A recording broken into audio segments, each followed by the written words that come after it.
Big boss అగ్ని పరీక్ష 11th episode లో టీమ్ లీడర్ ని సెలెక్ట్ చేయడానికి కొన్ని అంచనాలకు సంబంధించిన టాస్క్ పెట్టడం జరిగింది. దీనిలో మొదటి టాస్క్ ఏమిటంటే 250 గ్రామ్స్ కి దగ్గరగా ఉండేలా అంచనా వేసి కొన్ని మరమరాలను తీసుకోవాలి. ఈ టాస్క్ లో శ్రీజ 210 గ్రామ్స్ వెయిట్ వచ్చేలాగా మరమరాలను తీసుకోవడం జరిగింది. తనకు దగ్గరలో కూడా ఎవరూ రాకపోవడంతో ఈ టాస్క్ లో శ్రీజ విన్ అయ్యి టీమ్ లీడర్ కింద సెలెక్ట్ అయింది. అండ్ టీమ్ లీడర్ కింద సెలెక్ట్ అయిన శ్రీజ కళ్యాణి ప్రియాని వాళ్ళ టీమ్ లోకి సెలెక్ట్ చేసుకోవడం జరిగింది. అండ్ నెక్స్ట్ చెరుకు గడికి సంబంధించిన టాస్క్ లో షాకీబ్ విజయం సాధించి టీమ్ లీడర్ కింద సెలెక్ట్ అయ్యారు. అండ్ షాకీబ్ తన టీమ్ లోకి దివ్యాని పవన్ ని సెలెక్ట్ చేసుకోవడం జరిగింది. అండ్ నెక్స్ట్ స్ట్రా కి సంబంధించిన టాస్క్ లో హరీష్ టీమ్ లీడర్ కింద సెలెక్ట్ అయ్యాడు. అండ్ హరీష్ తన టీమ్ లోకి కల్కిని ప్రసన్న కుమార్ ని సెలెక్ట్ చేసుకోవడం జరిగింది. నెక్స్ట్ బంగాళాదుంపకి సంబంధించిన టాస్క్ లో శ్వేత 350 గ్రామ్స్ వెయిట్ వచ్చేలా బంగాళాదుంపని సెలెక్ట్ చేసుకుని టీమ్ లీడర్ కింద సెలెక్ట్ అయింది. అండ్ శ్వేత తన టీమ్ లోకి నాగాని అనుషని సెలెక్ట్ చేసుకుంది. అండ్ మిగిలి ఉన్న శ్రియ, మనీష్, డాలియా వీళ్ళ ముగ్గురిని ఏకాభిప్రాయంతో టీమ్ లీడర్ ని సెలెక్ట్ చేసుకోమని చెప్పగా వాళ్ళ ముగ్గురికి డిస్కషన్ జరగడంతో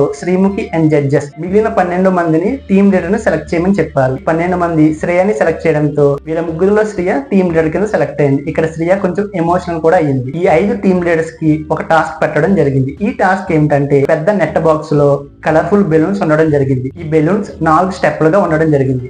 ఒక్కొక్క స్టెప్ లో ఒక్కొక్క బ్లాక్ కలర్ ఉంది. ఈ 5 టీమ్ మెంబర్స్ ఒక్కొక్కరుగా వచ్చి రాడ్ ని బయటకు తీయాలి. ఏ వ్యక్తి రాడ్ ని బయటకు తీస్తున్నాడో అప్పుడు బ్లాక్ కలర్ బెలూన్ బయటపడుతుందో ఆ టీం మొత్తం ఈ టాస్క్ నుంచి ఎలిమినేట్ అవ్వడం జరుగుతుంది. ఈ టాస్క్ లో ఫస్ట్ లెవెల్ లో శ్వేత వాళ్ళ టీం ఎలిమినేట్ అవ్వడం జరిగింది. అండ్ సెకండ్ కల్కి వాళ్ళ టీం ఎలిమినేట్ అవ్వడం జరిగింది. అండ్ థర్డ్ శ్రీజ వాళ్ళ టీం ఎలిమినేట్ అవ్వడం జరిగింది. అండ్ లాస్ట్ షాకిబ్ వాళ్ళ టీం ఎలిమినేట్ అవ్వడం జరిగింది. ఈ టాస్క్ లో శ్రేయ వాళ్ళ టీం విజయం సాధించింది. అండ్ విజయం సాధించిన శ్రేయ డాలియాకి ఓట్ అప్లై చేసుకునే అవకాశం ఇవ్వగా డాలియా ఓట్ అప్లై చేసుకుంది. అండ్ ఈ టాస్క్ లో వరస్ట్ ప్లేయర్ గా జడ్జెస్ శ్వేతకి ఎల్లో కార్డ్ ఇవ్వడం జరిగింది. అండ్ ఈ రోజు ఎపిసోడ్ లో బెస్ట్ పర్ఫార్మర్ గా జడ్జెస్ శ్రేయాని సెలెక్ట్ చేసుకున్నారు. శ్రేయ కూడా ఓట్ అప్పీల్ చేసుకుంది. ఈ రోజు ఎపిసోడ్ లో పిట్ట కొంచెం కోతగనమన్నట్టు శ్రేయ చిన్నదైనా సరే టాస్క్లన్నీ చాలా చక్కగా ఆడి విజయం సాధించి బెస్ట్ పర్ఫార్మర్ గా నిలిచింది. అండ్ ఈ రోజు మీరు ఎవరికి ఓటు వేశారో వీడియోని లైక్ చేసి కామెంట్ చేయండి.